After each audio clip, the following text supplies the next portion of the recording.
एका छोट्याशा गावातून थेट नासा पर्यंतची ही भरारी आहे आराध्याची. मावळच्या सांगवडे गावातील जिल्हा परिषद शाळेत शिकणाऱ्या आराध्या भोईरनं इस्रो नासा निवड चाचणीत यश मिळवलंय आणि नासा दौऱ्यासाठी निवड मिळवून घेतलीय. पण तिचं हे यश केवळ एका विद्यार्थिनीची कामगिरी नाहीये, हे तिच्या आई वडिलांच्या कष्टांचं स्वप्न आहे. आई घरकाम करून संसाराला हातभार लावते, तर वडील सायकल रिपेअरिंगचं काम करतात. परिस्थिती साधी होती, पण आराध्याची स्वप्न आकाशा एवढी मोठी होती. पहिलं तर म्हणजे माझं स्वप्न होतं की मला माझ्या मम्मी पप्पांचं नाव खूप मोठं करायचं आहे आणि मी शाळेतून यायची आणि अभ्यासाला बसायची, घरातलं काम करायची आणि ट्युशनला वगैरे जायची. आणि मला नेहमी वाटायचं की मी दुसऱ्यांसारखं असं नुसतं अभ्यासावरती लक्ष न देऊन जनरल नॉलेज वगैरे आणि दुसरीकडे पण लक्ष देईन. आणि ती संधी माझ्याकडे आली आणि नासाच्या परीक्षा मी दिल्या.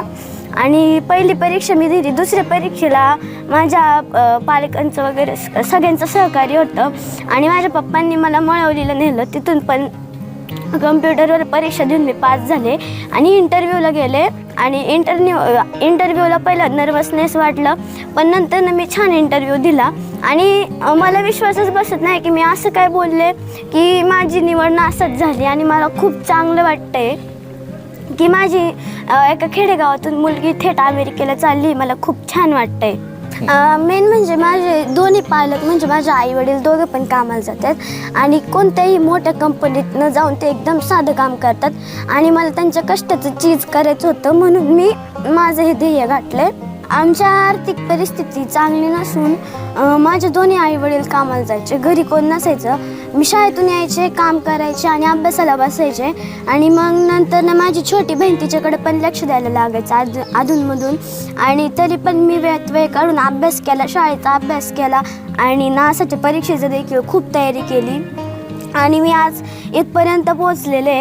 आणि हे ज्यांनी ऑर्गनाईज केलं ही परीक्षा त्यांचं देखील खूप खूप खूप मी त्यांचा आभार मानते की त्यांनी अशा म्हणजे खेडेगावातल्या मुलांसाठी ज्यांची आर्थिक परिस्थिती हलाखीची त्यांच्यासाठी ही परीक्षा काढली, चाळणी परीक्षा काढली. धन्यवाद. ज्या वडिलांच्या हातांनी सायकली दुरुस्त केल्या, त्याच हातांनी लेकीच्या स्वप्नांना बळ दिलं. आणि ज्या आईनं घर सांभाळलं, तिनं आपल्या मुलीला आकाशाची दिशा दाखवली. आज माझी मुलगी अमेरिकेला जाणार आहे, याचा खूप आनंद झाला. न काही मिळता तिने तिच्या म्हणजे स्वतःच्या कष्टावर तिने हे केलेले. आम्ही दोघांनी सहकार्य काहीच केले नाही. तिने तिचा अभ्यास केला, तिने तिच्या पायावर ती उभी राहिली. इथून पुढे एवढं सहकार्य आहे सगळ्यांना की तिच्या पाठीशी असेच उभे राहा आणि अशीच आम्हाला शेवटपर्यंत साथ. माझी मुलगी, मी सकाळी 8 वाजता का घर सोडते, ती एकटी असते आणि मी 6 वाजता येते. तिचा ती अभ्यास करते, क्लासला जाते, क्लासवरून घरातलं सुद्धा काम करते आणि अभ्यास पण करते. आणि दुसरं सगळं कोणती गोष्ट असं नाही म्हणत नाही, मैत्रिणीला सुद्धा सांभाळून घेते, कुणाला असं उलट बोलत नाही. असं चांगला स्वभाव आहे तिचा आणि अशीच तिने पुढे जावी हीच आमच्या दोघांची अपेक्षा, बाकी काही नाही अपेक्षा. आराध्याच्या यशानं आज संपूर्ण सांगवडे गावचा ऊर भरून आलाय आणि तोही अभिमानाने. आराध्याच्या या यशाबद्दल प्रथमतः मी तिच्या सर्व शिक्षकांचं अभिनंदन करतो. मी तर सायकल कंपनीमध्ये जॉबला आहे. तिच्यावर एवढं म्हणजे लक्ष न देता तिने हे यश संपादन केलेलं आहे, त्याबद्दल मी सर्व शाळेतील शिक्षकांचं अभिनंदन करतो. आणि तिने इथून पुढे देखील असंच गावचं नाव, आपल्या पालकांचं नाव मोठं करावा, हीच मी तिच्याकडून अपेक्षा ठेवतो आणि इथून पुढे ती करीन याचा मला विश्वास वाटतो. आज छोट्याशा खेडेगावातून आज तिचे नासा या ठिकाणी, अमेरिका या ठिकाणी निवड झालेली आहे. त्याबद्दल खूप आनंद होत आहे.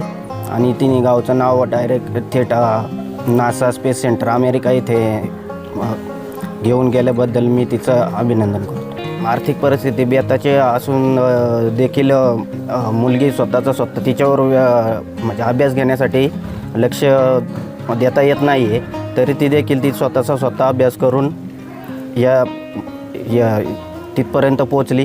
त्याबद्दल खूप आनंद होत आहे. परिस्थिती कितीही साधी असो, पण तुमची स्वप्न मोठी असतील आणि जिद्द सोबत असेल तर आकाशही दूर राहत नाही. सांगवडेच्या मातीतून नासाच्या आकाशापर्यंत आराध्याची ही भरारी अनेक स्वप्नांना पंख देणारी ठरो.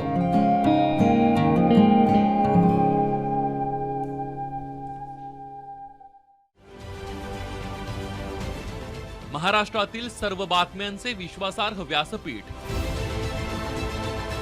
सकाळच्या सर्व सोशल मीडिया प्लॅटफॉर्मला लाईक, फॉलो आणि सबस्क्राईब करा. तसंच सर्व नोटिफिकेशनसाठी बेल आयकॉन प्रेस करायला विसरू नका.